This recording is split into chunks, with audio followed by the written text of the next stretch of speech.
With Legendary Collection came the reprinting of base set Alakazam, a very useful and somewhat underutilized card of the base set era. It did have the famous damage swap archetype where it would move damage counters off of a Mr.Mime and onto a Chansey, only to heal all of those damage counters off of Chansey with Pokemon Center. So I'm guessing that Wizards figured that since Chansey was gone, since Mr.Mime was gone, the damage swap archetype was gone as well, and Alakazam would just be a safe reprint to throw out there. But even though Chansey was gone, new tanks still existed, like Steelix!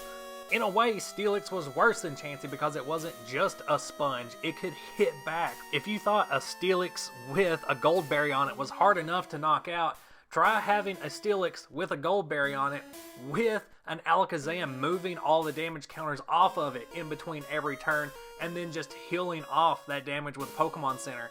If it wasn't apparent already, you should know that I consider Steelix to be the MVP of the Neo-On format. Now, it didn't dominate because it still had a lot of good counters, but oh man, was it kind of busted alongside Metal Energy. So actually a pretty good representation of Gen 2 where Steel and Dark types were just elevated. So let's get into this deck list and see all of the individual components of Steelakazam!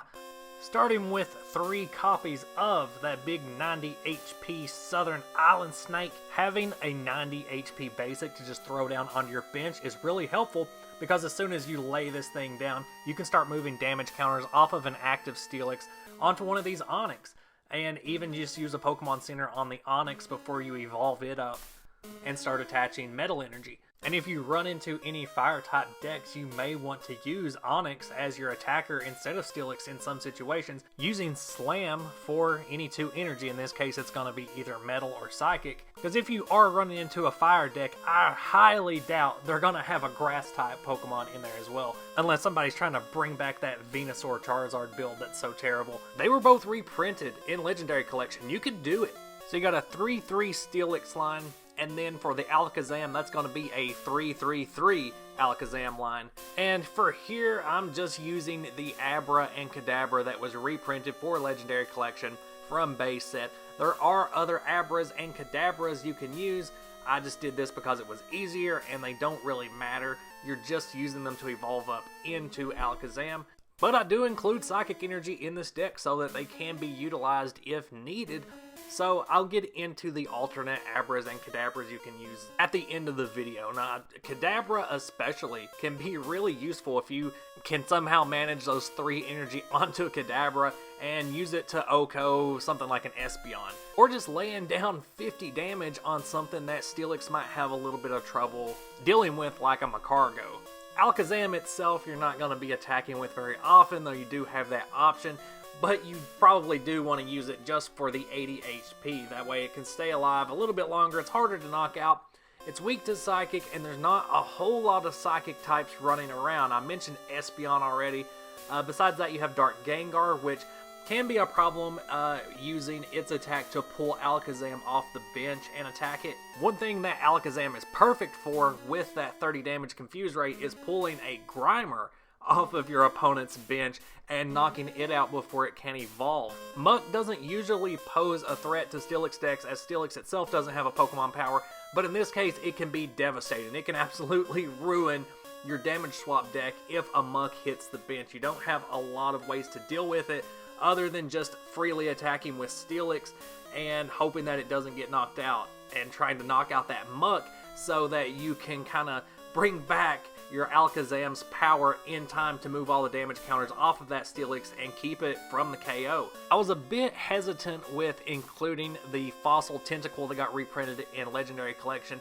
It is pretty useful for the deck because you can play it from your hand and then next turn move a couple of damage counters onto it and then use its Pokemon power to return it to your hand, effectively just getting rid of those damage counters. It can get shut down by Muck and it can be Gust Bait if played at a wrong time. So it can be very useful, you just have to be very mindful and strategic of how you use it and when.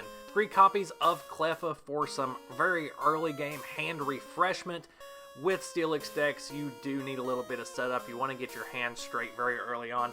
That way you can get those 3 energy down onto Steelix, start attacking with Tail Crush, based on what your opponent's playing, potentially get a Kadabra or an Alakazam set up as backup, but mainly getting those Abras down on the bench so you can evolve them as fast as possible. That's going to be one of the major weaknesses of this deck, is having to leave an Abra on the bench for a turn before you can evolve it up. They're very vulnerable, but you have Professor Elm and Copycat as even more hand refreshment early game.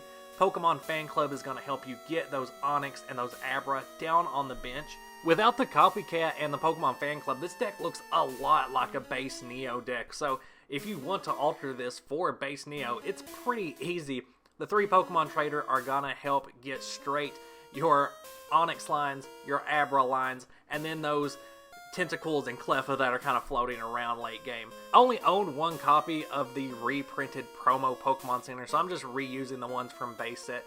They have the same effect, so a full playset of those Pokemon Centers that you can use on whatever Pokemon you're loading all of these Steelix damage counters onto. It could be an Onix on your bench, another Steelix on your bench, as long as there's no energy attached to it. That way when you use Pokemon Center, all of those damage counters goes away, and you don't really have to sacrifice any of your energy to do so.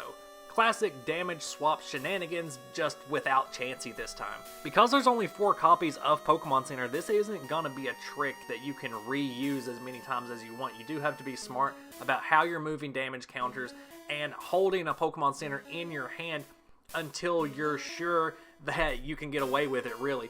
You don't want to be using Pokemon Center to just heal off like 40 or 50 damage. You want to use it to heal off as much damage as possible. That way you're not wasting them. If you only have, 30 or 40, 50 damage on a Pokemon, that's where you want to use Goldberry instead. And using Alakazam's power, you can actually move damage counters over to a Pokemon that maybe has just under the amount you need to trigger Goldberry. Move a damage counter over so that it triggers Goldberry, heals that off in between turns. It's going to provide some small time healing without having to discard any energy, without having to use one of your Pokemon Centers, and without having to load too much damage onto that third party Pokemon that's kind of just serving as a sponge temporarily. Because you don't really want to use your Pokemon Centers to only heal off 40 or 50 damage, but you also don't want to leave 40 or 50 damage just sitting on a Pokemon just in case your opponent wants to double gust it out and finish it off easily. So this Steelix build does take a lot more careful planning and strategy in order to pull it off. It's not as straightforward as a lot of other Steelix builds that are just loaded with energy, put a Goldberry on it, and then attack turn after turn until it's knocked out, and then just put another Steelix in play. With Steelix Damage Swap, you're wanting to maximize every single Steelix you put out there. It's not a problem to load 3 metal energy onto 1 Steelix because you do want to prevent as much damage as possible. Keep it alive as long as you can, while another Steelix on the bench is serving as your sponge. You're not attaching any energy to it yet because you don't want to have to discard those using Pokemon Center, so it's basically in reserve, and you're going to have to set it up from the ground up when it is ready to go into battle, when that active Steelix gets close to getting knocked out. So it is a different player mindset that you have to get into. Got a full playset of those metal energy, also got a full playset of potion energy. You can attach those onto Steelix as one of those colorless requirements for Tail Crush. That's going to help deal with some of those small little chip damages that Steelix may take. So if your opponent is attacking for maybe like 50 damage, which is pretty common in Neo 1, you may have, 20 damage laid down on Steelix. Potion energy will help you manage that a little bit more. That way your benched Steelix isn't having to have too many damage counters moved over to it. You want to heal those small chunks as fast as you can. That way they're not piling up somewhere else. And then 7 Psychic Energy to round out the deck. As I mentioned in the other 2 Steelix deck videos, Noctowl can be a problem. Bench attackers can be a huge problem like Umbreon. But for this deck specifically, Dark Gengar can be a huge problem to deal with. Its pull-in attack can OHKO your Alakazams, or if it wants to pull up a Steelix, it can put it to sleep, which is really bad news for a Steelix deck, especially with Dark Gengar's deep sleep power.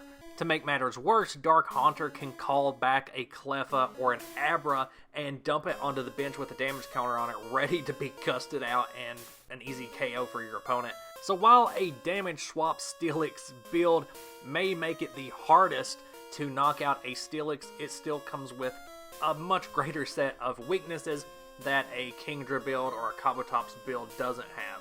Mainly the reliance on Alakazam's Pokemon power, which does make it vulnerable to Pichu and Munk.